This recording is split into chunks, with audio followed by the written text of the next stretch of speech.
Bom, pessoal, então vamos partir para mais um vídeo e hoje vamos falar um pouco de arquitetura de sistemas em ambiente cloud, certo? Na AWS, Google Cloud ou qualquer outro serviço de nuvem que a gente utiliza para publicar os nossos projetos em produção, beleza?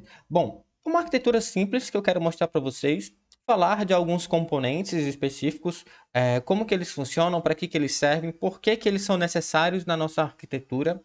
Beleza? E talvez você já tenha dado uma olhadinha aqui no nosso pequeno diagrama e tenha visto vários componentes diferentes. Não sei se você vai conhecer todos ou saber para que eles servem, mas é exatamente para isso que esse vídeo está aqui, para esclarecer alguns pontos importantes sobre cada um dos componentes que eu quero mostrar para você hoje. Bom, mas como que é algo simples e tem tantos componentes assim? Será que eles são realmente necessários para a gente publicar aquele nosso sistema em produção? E aí é um ponto super importante, tá? Onde muitos devs acabam entrando em conflito, porque para eles, ou para a maioria dos devs, basta você criar uma EC2, coloca ela numa rede pública mesmo, coloca um IP público, conecta lá o teu servidor de DNS, né? E começa a servir lá aquele teu sistema rodando na EC2 simplesmente, sem utilizar mais nenhum outro recurso da AWS ou nenhum outro recurso da nuvem que você está hospedando a tua aplicação. E aí, dá para fazer? Com certeza, funciona. Mas é aquela questão, não basta apenas funcionar. Quando a gente fala de arquitetura de sistemas, basicamente o que nós estamos fazendo é projetar o sistema, os componentes do sistema, de modo a garantir segurança, escalabilidade e a disponibilidade, beleza? Então é isso que a gente está fazendo. Lembrando que a segurança são várias camadas, então são vários componentes que a gente utiliza em determinadas partes do nosso sistema para garantir segurança, escalabilidade da mesma forma. Então são vários componentes, são detalhes, são decisões que nós tomamos na hora de projetar a nossa infraestrutura que vão garantir mais escala ou vão garantir mais disponibilidade. Beleza? Então é isso que eu quero apresentar para vocês. E normalmente, gente, quando a gente parte para uma solução que implementa técnicas de segurança, componentes de segurança, ou de escalabilidade ou disponibilidade, o que, que acontece? A gente está deixando a nossa infraestrutura, querendo ou não, mais complexa, com mais componentes. E normalmente, quando você entende, tipo assim, eu vou publicar a minha aplicação em produção, vou utilizar apenas o EC2, vai ser simples, rápido, fácil. Então é isso que eu vou, esse caminho que eu vou escolher, ao invés de criar uma infraestrutura mais robusta, que vai ser um pouco mais cara e vai ter mais segurança, mas vai ser um pouco mais cara, vai ser mais trabalhoso, vai ser um pouco mais complexo. E a grande maioria das pessoas vão pelo primeiro caminho, o caminho mais fácil, mas é o caminho mais inseguro, né? É o caminho onde você está sujeito ali a falhas e a indisponibilidade, e, enfim, a falhas de segurança e tudo mais. E é isso que eu quero mostrar para você, cara. Eu quero quebrar um pouco esse paradigma para que você já possa começar o teu sistema em produção de uma maneira simples, sem precisar de coisas muito sofisticadas, mas de uma maneira já implementando, já pensando na segurança e na escalabilidade, beleza? Então, feito essa introdução, vamos partir para as explicações. Então, bora lá. Aqui no meu diagrama é uma maneira bem simples que eu tentei criar para exemplificar, beleza? Aqui o que eu quero mostrar para vocês. Bom, nós temos essa caixa maior que é a nossa conta na AWS, tá? E essa caixa azul aqui é a nossa VPC, a nossa rede. E a gente começa sempre pela parte de rede, porque a maioria dos nossos componentes vão estar dentro de uma rede, tá bom? Quando a gente cria uma conta na AWS, você precisa saber que já vem uma rede configurada por default. E muita gente acaba utilizando a rede default da AWS, o que não é recomendado, beleza? Porque ela já vem com configurações default, ela já vem aberta, digamos assim. Ela não tem nenhuma questão de segurança implementada, nem nada do tipo. Então, vale a pena você criar a sua própria VPC partindo do zero. Então, quando a gente cria uma VPC, o principal parâmetro que a gente vai definir lá vai ser o IP, tá? O IP da minha rede, né? Seria a máscara da rede, na verdade. E aí, basicamente, tem gente que não sabe definir. Como que eu faço para definir, escolher um IP? tá bom? Normalmente, você usa o 10.0.0, 10.1.0, alguma coisa assim, certo? Esse IP, começando com 10, ele é específico de redes privadas, mas você pode escolher da forma que você desejar o seu IP, tá bom? Nesse exemplo, eu coloquei o 20.1.0.0/16. E o que é que significa esse barra 16? Esse 16 quer dizer que eu estou reservando 16 bits para formar o IP da rede, tá? E nesse caso, eu tenho mais 16 bits que formam o IP destinado aos hosts, às máquinas que vão estar dentro da minha rede, tá bom? Tentando deixar um pouco mais claro, esse primeiro detalhe aqui, se você não entende, é como se a gente considerasse que cada número desse, ó, que está separado por um ponto, tem um 20, 1, 0 e 0. Cada número desse representam 8 bits, na verdade. 8 bits. Tá bom? Então, eu tenho 8 bits aqui, 8 bits aqui. Quando eu coloco barra 16, eu estou falando que esses dois primeiros grupos de número, eles vão ser fixos, tá? Dentro da minha rede e vão representar os IPs que estão dentro da minha rede.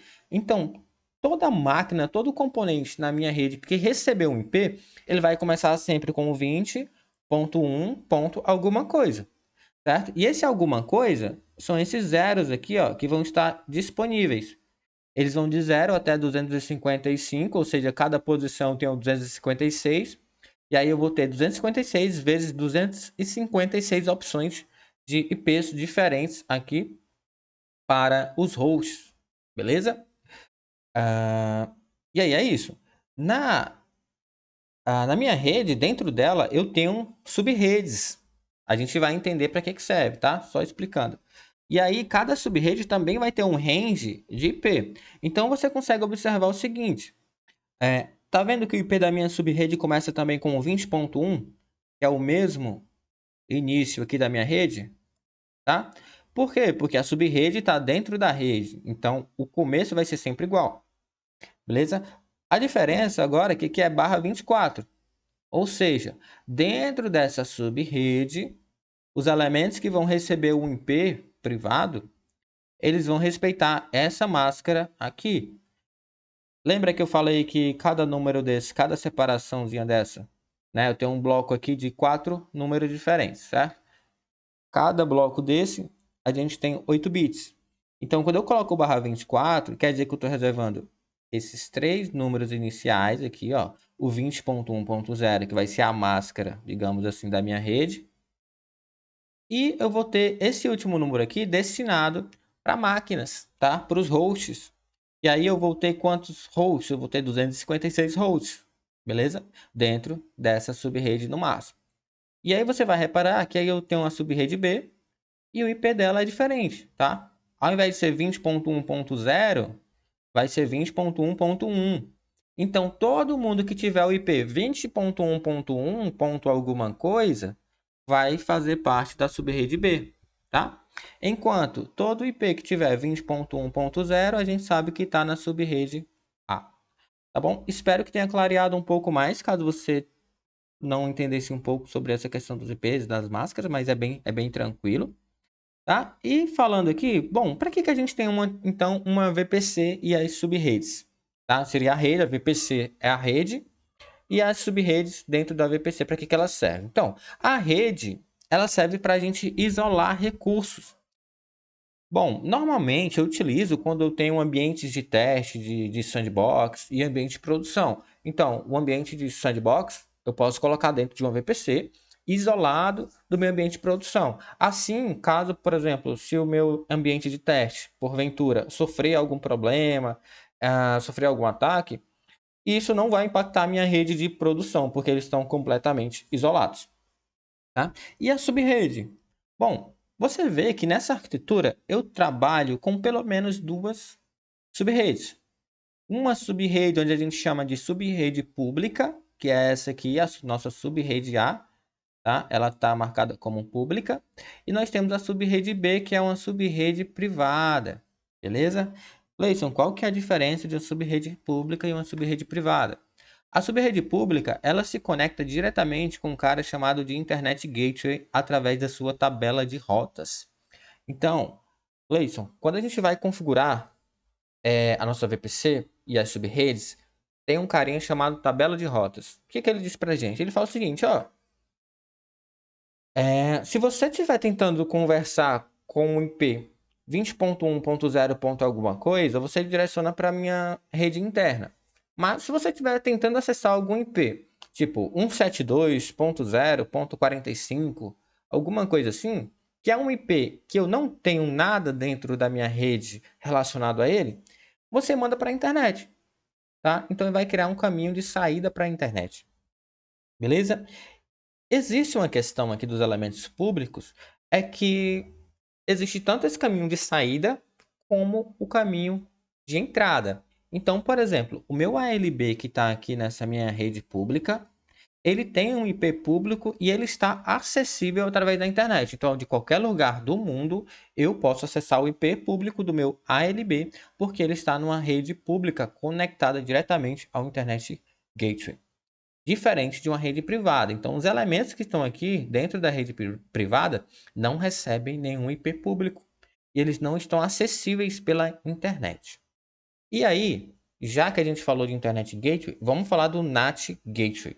Por quê? Se esses elementos aqui, como por exemplo o EC2 e o RDS, estão em rede privada e não podem se conectar à internet, estarem expostos à internet, como que, por exemplo, eu poderia fazer a atualização do meu patch do meu banco de dados e atualizar a versão do meu Postgre ou a versão do meu MySQL, se eu preciso me conectar à internet para baixar esses recursos atualizados, ou até mesmo rodar um apt-get upgrade na minha S2, lá no meu Ubuntu, para atualizar os pacotes ou baixar alguma imagem, enfim, acessar a internet. Então, para isso, a gente utiliza um carinha chamado de Net Gateway. Tá? O Net Gateway ele vai permitir que o S2, o RDS e todo mundo que esteja aqui dentro da rede privada se conecte com a internet, tá? E saia para a internet. Só que o Net Gateway ele não vai permitir que de fora da internet nós possamos acessar esses recursos. Então, a minha S2 ela não vai ter um IP público, assim como o RDS. Eles também não vão estar públicos, porque eles vão estar inacessíveis para a gente que está de fora. Diferente dos elementos que estão conectados diferente do Internet Gateway, que eu posso acessá-los de qualquer lugar, porque eles estão completamente expostos. E aqui, essa subdivisão de internet, ou caso de rede pública e rede privada, é uma questão que a gente pensa baseado na segurança. Tá? Então, são elementos que a gente está incorporando. Leison, cara, tá ficando complexo. A gente tem agora uma rede pública, uma rede privada. Eu preciso do Internet Gateway, que é padrão, mas eu preciso adicionar também um NAT Gateway para garantir a segurança da minha rede privada, para que ele consiga atualizar os pacotes, mas sem ser acessível. E é exatamente isso.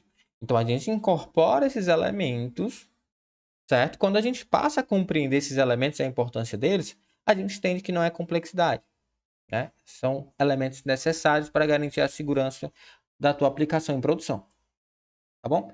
E são elementos básicos ali de uma estrutura na AWS. Bom, então a gente entendeu os conceitos aí de subrede pública e privada.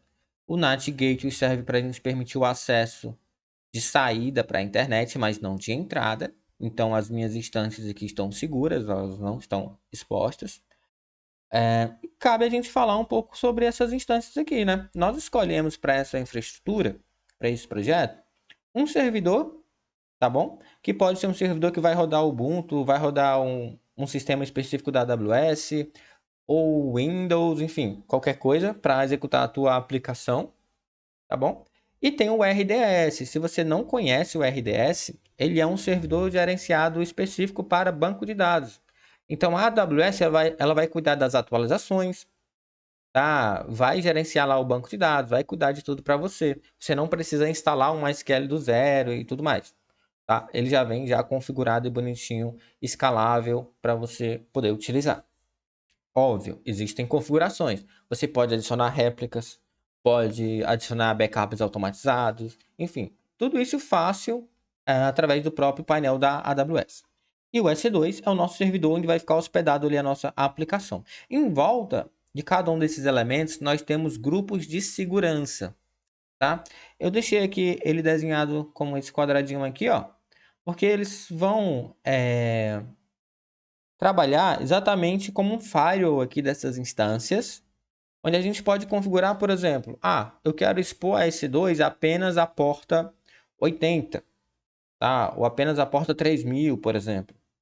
E aí você pode expor essa porta e você pode também filtrar por IPs, tá? Apenas o meu IP vai ter acesso à porta relativa ao SSH, por exemplo, para que eu possa acessar essa máquina, né? Então, esse tipo de configuração, da mesma forma, a gente vai expor somente do RDS a porta, por exemplo, do MySQL, que é a 33006, se não me engano. E só quem vai acessar essa porta vai ser esse EC2. Ninguém mais vai conseguir acessar. Então, esse grupo de segurança ajuda a gente a implementar essas regras, tá? Para deixar exatamente mais seguro o acesso, a gente controlar o acesso, quem pode realmente acessar ou não. Mas a gente já está numa rede privada, então mesmo que, por exemplo, eu exponha no meu grupo de segurança algumas portas, se eu estiver de fora da rede, eu não vou conseguir acesso, beleza? Bom, então a gente falou aqui da parte privada e a gente vai falar agora da parte dos elementos componentes que estão aqui na rede pública. Como o meu EC2 está na rede privada e eu não tenho acesso de fora, e eu preciso que a minha aplicação esteja disponível, a minha API esteja disponível na internet, eu preciso de algum elemento dentro da rede pública que tenha acesso, esteja exposto à internet, para que direcione o tráfego para a minha S2. E basicamente é isso que faz o nosso ALB, o Application Load Balancer. Beleza? Esse ALB aqui ele é fundamental para poder expor a nossa S2 que está lá na rede privada à internet, para que a minha aplicação fique acessível. Mas também a gente pode ter um grupo de EC2, certo? Onde esse load balance vai fazer o balanceamento da carga, que é a principal funcionalidade dele. Então, esse load balance ele vai se comunicar com um target group lá na AWS. E basicamente é um grupo onde você define várias S2 que vão estar dentro daquele grupo, certo? Você define as configurações. E esse ALB vai distribuir a carga entre aquele grupo de S2, aquele grupo de instâncias que estão configuradas, tá? Eu relatei aqui também o autoscaling, que a gente pode configurar para que seja criado uma nova instância de S2 à medida que houver uma carga maior, tá? À medida que houver um maior consumo de CPU, maior consumo de memória, naturalmente o sistema vai criando e recriando novas imagens daquela aplicação, né? Criando imagens não, a partir de imagens você configura, ele vai lá e sobe uma nova instância. Ou ele pode também matar uma instância e derrubar uma instância, caso a demanda abaixe, certo? Então, automaticamente o sistema ele pode fazer isso. Beleza? Então, nosso ALB ele vai estar na rede pública, vai estar exposto à internet. Na frente do ALB ou junto do ALB, a gente tem uma WAF, que é um firewall, que vai filtrar ali as requisições que chegam da internet, tá? Para o ALB. Então, quando a gente acessar lá o nosso site, a nossa URL da API e tudo mais, ela vai bater nesse firewall. Se houver alguma suspeita de algo malicioso naquela requisição, ele já vai matar aqui, de acordo com as regras que forem definidas, antes de passar para o nosso ALB processar e distribuir a carga para as nossas EC2. Tá? Bom, então é isso. Aqui nós falamos já de basicamente todos os componentes, exceto do nosso Secret Manager, que também é um componente de segurança muito útil para evitar que as suas chaves, as suas senhas credenciais fiquem expostas. Bom, como que a gente faz? Então, você vai configurar o teu Secret Manager, vai colocar suas credenciais lá, e quando basicamente a tua aplicação for iniciada aqui na S2, e você precisar de acesso a alguma credencial para fazer, sei lá, o envio de um e-mail ou para fazer, enfim, uso de algum recurso externo, normalmente você tem um API Key, alguma coisa assim, você vai requisitar para o Secret Manager através de um VPC Endpoint. Então, esse VPC Endpoint, ele é um elemento que ele não é obrigatório, mas é interessante a gente configurá-lo para que a comunicação do EC2 para o serviço do Secret Manager ocorra através da rede privada, sem passar pelo NetGate, por exemplo. Beleza? E isso faz um ganho de performance na hora da gente obter as nossas chaves. Tá? Então faz uma diferença aí e não prejudica a inicialização do teu sistema. Tá? No Secret Manager, ele é um serviço onde você pode configurar coisas como, por exemplo, a rotação das chaves. Então, ele mesmo pode, por exemplo, caso você queira, atualizar a credencial de acesso do teu RDS. Né? Por exemplo, a cada mês ou a cada 2 meses, você pode configurar isso. E aí ele atualiza essa chave automaticamente e você tem as chaves ali sendo trocadas, as senhas mudando. E com isso, você consegue aumentar o nível de segurança. Tá? Nível de segurança. As chaves aqui também elas são todas criptografadas, então você não basicamente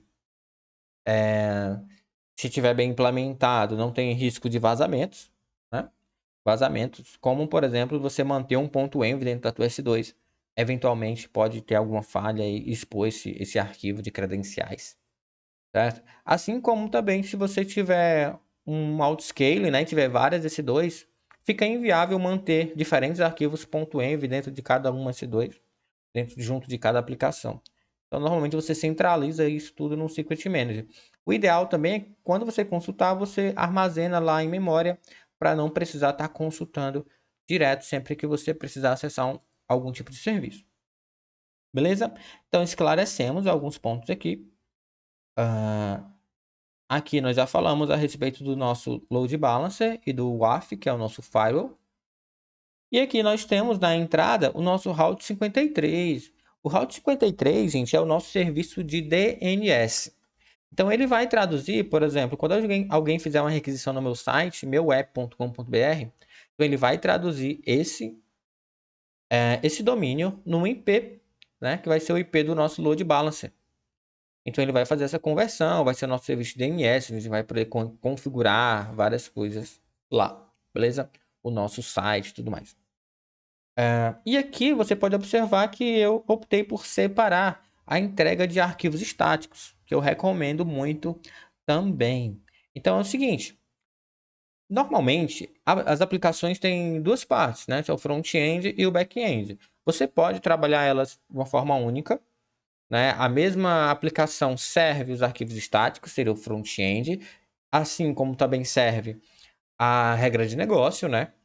O cadastro, a listagem, a deleção e o update, né? A atualização de dados. Ou você pode separar. Eu gosto em aplicações mais comerciais, que não são blogs, não são sites assim que vão ficar expostos, né? Que podem entregar o arquivo estático para ser renderizado no navegador, certo? Porque dependendo da abordagem, você pode ter problemas de SEO, certo? Porque os crawlers dos navegadores, como do Google ou do Bing, por exemplo, eles não processam muito bem JavaScript até hoje. E, enfim, às vezes é mais interessante você processar esse conteúdo JavaScript no servidor e retornar já o conteúdo indexável, né? Retornar lá os conteúdos, o produto, através da rota da página mesmo, já tudo montado, ao invés de carregar o JavaScript e fazer um fetch, fazer uma requisição assíncrona para o servidor para trazer os dados dos produtos, né? Mas nesse caso, nessa aplicação, quando você tem essa oportunidade e faz sentido para você, porque não é um produto público, né, que vai precisar de SEO nesse caso, você pode compilar os seus arquivos estáticos, colocar ele dentro de um S3 que vai ficar privado, certo? E esse S3 vai ser acessível apenas através do CloudFront, que é uma rede de CDN distribuída, né? Então você vai acelerar a entrega desse conteúdo. E na frente a gente vai precisar de um WAF, né? Que é um firewall. Olha, se você reparar, o nosso firewall ele é a primeira coisa, né? Que está aqui na frente quando vem uma requisição da internet. Beleza? Então ele sempre vai existir para proteger os nossos recursos de ataques, de SQL injection ou qualquer outro tipo de ataque que venha através da URL da requisição. tá? Enfim, e aí você separa. E dessa forma, essa nossa infraestrutura aqui, ela vai ser utilizada apenas para servir regra de negócio, ou seja, a nossa API que vai fazer cadastro, listagem, atualizações e tudo mais. Enquanto aqui você tem um sisteminha simples rodando no S3 que vai servir os arquivos estáticos para serem processados, ou seja, HTML, imagens, CSS, JavaScript, tá bom? E um não concorre com o outro, né? Isso aqui é a melhor coisa, porque esses recursos aqui, muitos deles, por exemplo, S2, você vai estar servindo regra de negócio. Você não vai estar se preocupado carregando imagens, carregando outros recursos que vão consumir memória, vão consumir processamento, CPU e tudo mais, né? Então, essa abordagem acaba sendo interessante. E para finalizar, nós temos aqui o nosso processo de deploy, onde você vai configurar, por exemplo, o teu Bitbucket, o teu GitHub, a pipeline, né? É muito comum para fazer o deploy direto para o S3 dos arquivos. Então você pode buildar os seus arquivos e fazer o upload para o S3, ou utilizar o Code Deploy para deployar a tua aplicação lá dentro da SC2, tá? Então o Code Deploy é uma ferramenta da Amazon de entrega de código, tá bom? Então ele pode acessar um grupo, né, de instâncias EC2 ou uma EC2 específica e atualizar a tua aplicação lá diretamente, beleza? E com o Code Deploy você pode aplicar também estratégias de deploy, como por exemplo a Blue Green ou a Canary, enfim, qualquer outro tipo de estratégia de deploy você também consegue gerenciar. Então, essa daqui é uma arquitetura simples. Acredito que nós conseguimos passar aqui por vários pontos importantes, tá, da nossa arquitetura. E por que que ela é simples? Ela é simples porque utilizam-se componentes bem comuns da AWS, componentes que vão estar presentes na maioria das arquiteturas, tá? E nós não estamos utilizando aqui componentes como, por exemplo, containers, SS para rodar com Docker, tá? Através de imagens, que seria já um upgrade. E também nós não falamos muito a respeito das regras de negócio da minha aplicação.